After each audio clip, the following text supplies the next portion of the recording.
Comment déclarer ses crypto-monnaies dans sa déclaration d'impôt en Suisse? Est-ce qu'il s'agira d'un impôt sur la fortune ou sur le revenu? Est-ce que toutes les crypto-monnaies sont imposables? Et si tu as des cryptos sur ta clé Ledger, est-ce qu'elles sont imposables? Je te dis tout dans cette vidéo juste après le générique.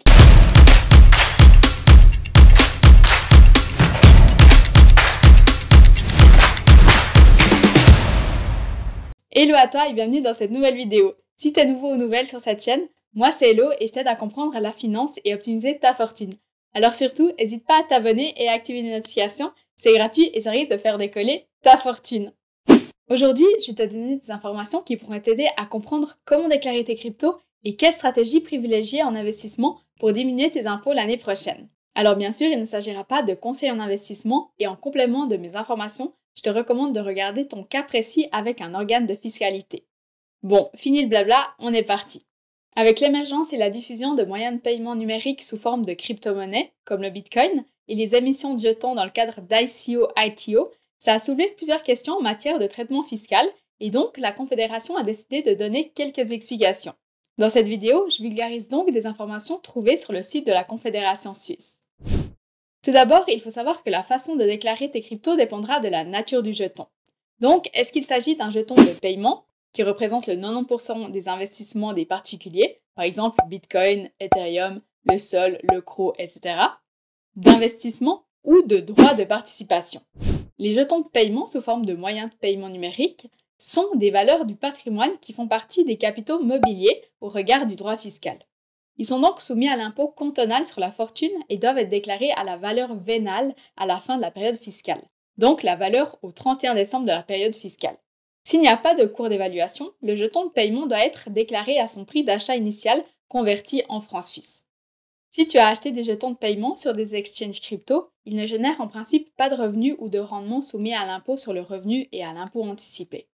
Toujours avec le cas des jetons de paiement, si un salaire ou des prestations salariales accessoires te sont versés sous forme de jetons de paiement, alors ils seront imposables à titre de revenu d'une activité lucrative et doivent figurer sur le certificat de salaire. Le montant à indiquer sera la valeur en francs suisses au moment de l'encaissement de cette prestation salariale. Maintenant, toujours avec ces jetons de paiement, qu'est-ce qui se passe si tu fais du trading, donc achat-vente, achat-vente? Eh bien, ceci est assimilé à des transactions effectuées en francs suisses. Dans le cadre de la fortune privée des personnes physiques, comme pour mon cas, les bénéfices ou les pertes qui résultent du trading constituent des gains en capital non imposables ou des pertes en capital non déductibles. Par contre, selon le financement des transactions, cette activité de trading sera considérée comme une activité lucrative indépendante. Dans ce cas, les gains en capital sont considérés comme réalisés à titre professionnel et soumis à l'impôt sur le revenu. Les pertes sont déductibles, à condition que tu les aies comptabilisées. Si tu mines des jetons de paiement, tu crées de nouvelles unités de crypto-monnaie. Donc même si tu n'acquiers pas ces jetons sur un exchange, ils représentent ta rémunération pour le minage, et donc ils sont à comptabiliser comme revenus imposables. Tout comme avec le minage, de nouveaux jetons peuvent aussi être créés avec le stacking.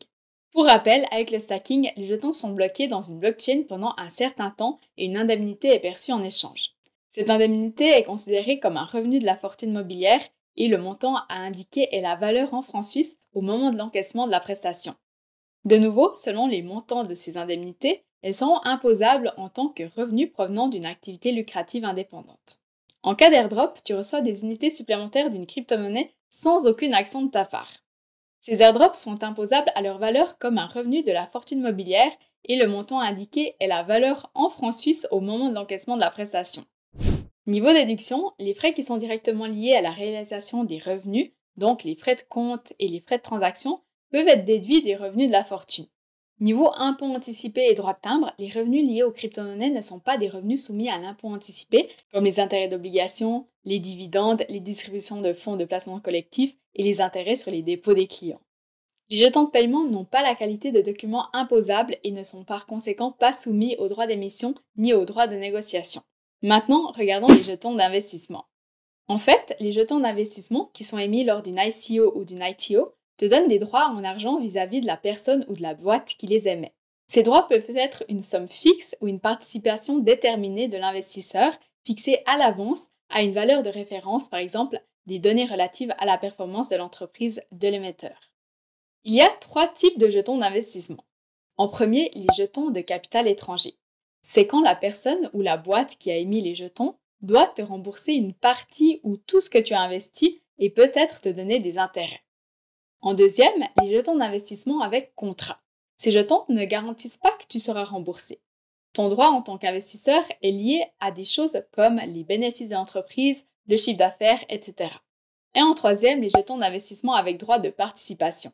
Ces jetons te donnent des droits de participation comme des actions. Ton droit à une part des bénéfices est déterminé par les règles de la boîte.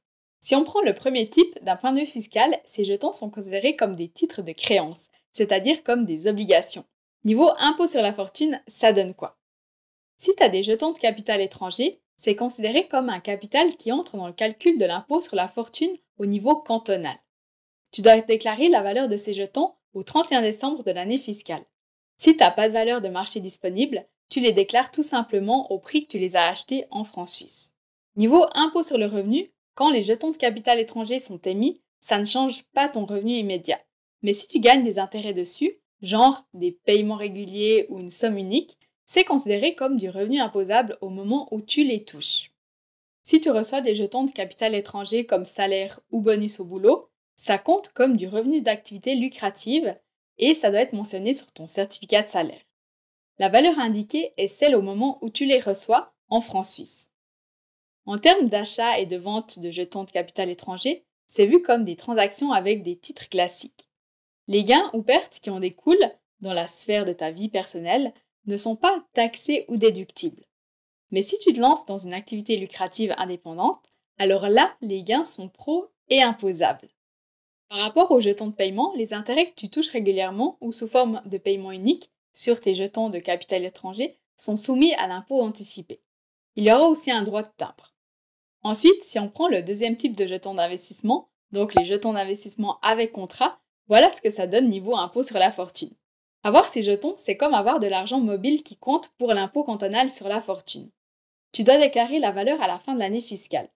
Si tu ne sais pas combien ils valent vraiment, tu les déclares au prix que tu les as achetés en francs suisses. Maintenant, niveau impôt sur le revenu, ça donne quoi? Quand les jetons sont émis, ça ne change rien à ton revenu, mais si tu gagnes des sous avec ces jetons, alors ça sera considéré comme du revenu de capitaux mobiliers et tu devras payer l'impôt sur le revenu. Si tu les touches comme salaire, c'est aussi imposable comme revenu et ça doit apparaître sur ton certificat de salaire. Pour l'achat et la vente de ces jetons, c'est vu comme des transactions avec des titres classiques. Les gains ou pertes en tant que personne physique ne sont pas taxés ou déductibles, sauf si tu te lances dans une activité lucrative indépendante. Dans ce cas, les gains sont pro et imposables.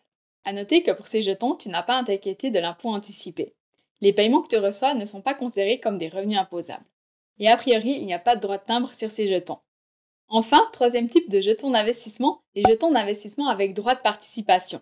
Ces jetons d'investissement avec droit de participation sont considérés comme de l'argent mobile du point de vue fiscal et tu dois les inclure dans le calcul de l'impôt cantonal sur la fortune. La valeur doit être déclarée à la fin de l'année fiscale. Si tu ne sais pas combien ils valent, tu les déclares au prix que tu les as achetés en francs suisses. Niveau impôt sur le revenu, voilà ce que ça donne. Quand ces jetons sont émis, ça ne change pas directement ton revenu.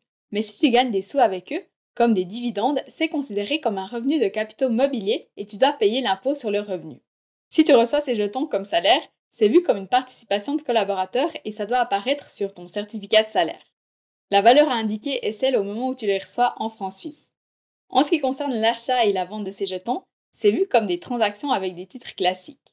Les gains ou pertes dans ta vie perso ne sont pas taxés ou déductibles, sauf si tu te lances dans une activité lucrative indépendante.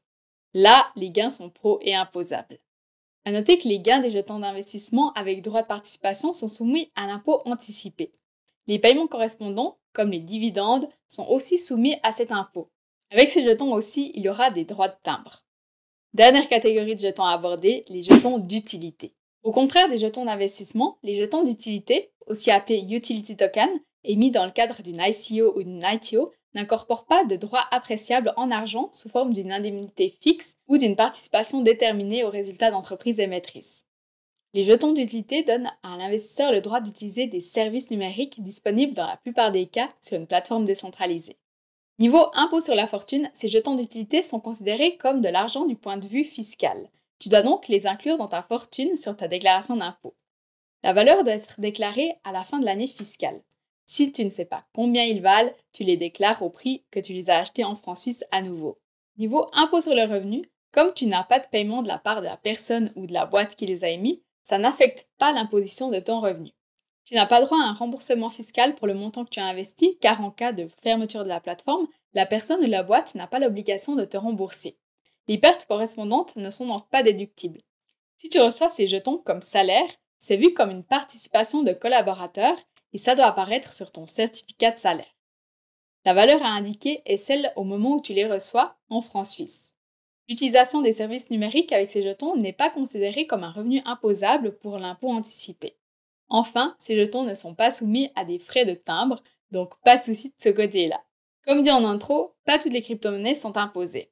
La Confédération suisse possède un document listant les crypto-monnaies imposées, document que tu retrouves dans la description de la vidéo.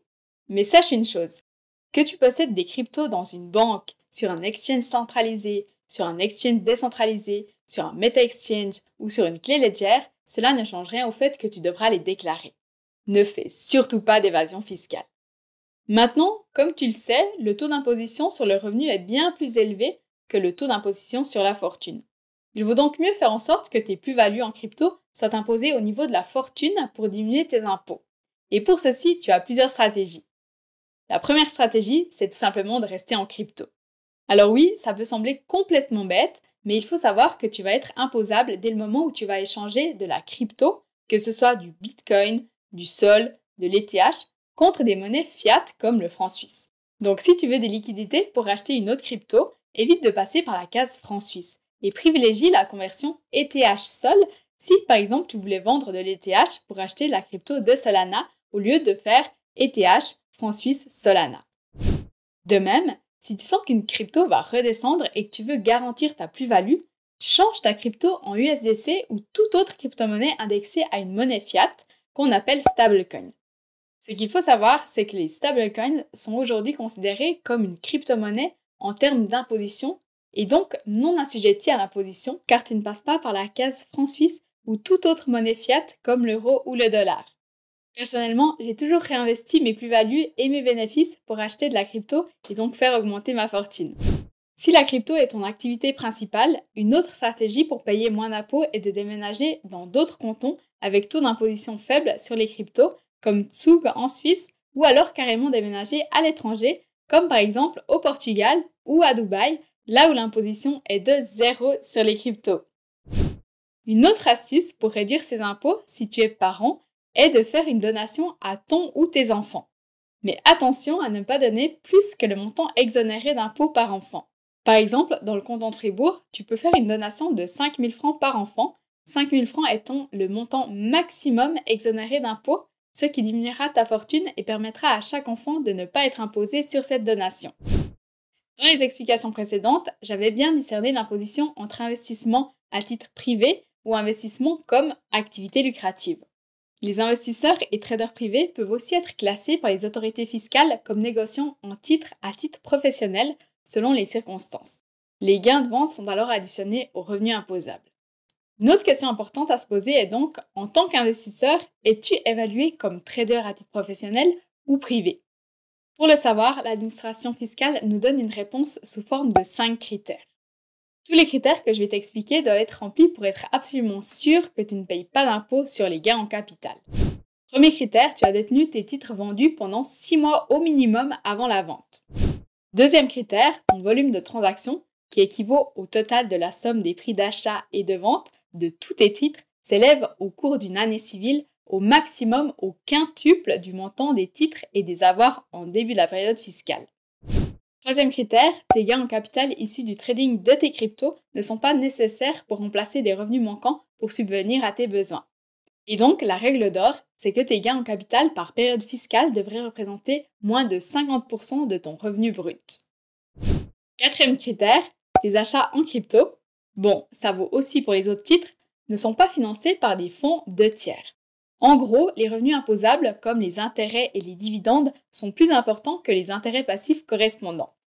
Enfin, dernier critère, dans le cas où tu négocies avec des dérivés, et en particulier des options, tu ne peux les utiliser que pour sécuriser les titres propres. Voilà comment savoir si tu seras imposé à titre privé ou professionnel. Je te ferai prochainement une vidéo expliquant pas à pas comment déclarer tes cryptos sur ta déclaration d'impôt au niveau de la fortune et du revenu. Alors surtout, abonne-toi à ma chaîne YouTube et active les notifications pour ne pas la louper. Et voilà, c'est tout pour la vidéo d'aujourd'hui. J'espère qu'elle t'aura aidé à mieux comprendre comment savoir si tu dois déclarer tes cryptos au niveau de la fortune ou du revenu et découvrir comment optimiser tes investissements pour payer moins d'impôts. Si cette vidéo t'a plu, mets-moi un petit like, ça fait toujours plaisir. Et si tu as des questions ou commentaires, ou si tu veux me dire comment toi tu optimises le tout pour payer moins d'impôts, écris-moi en commentaire, je te répondrai rapidement. Si tu n'es pas encore abonné à ma chaîne, malgré ce que je t'ai dit avant, fais-le maintenant et active les notifications, je te promets plein de contenu pour faire grandir ta fortune. Et voilà, il ne me reste plus qu'à te souhaiter une belle journée et à la semaine prochaine pour une nouvelle vidéo.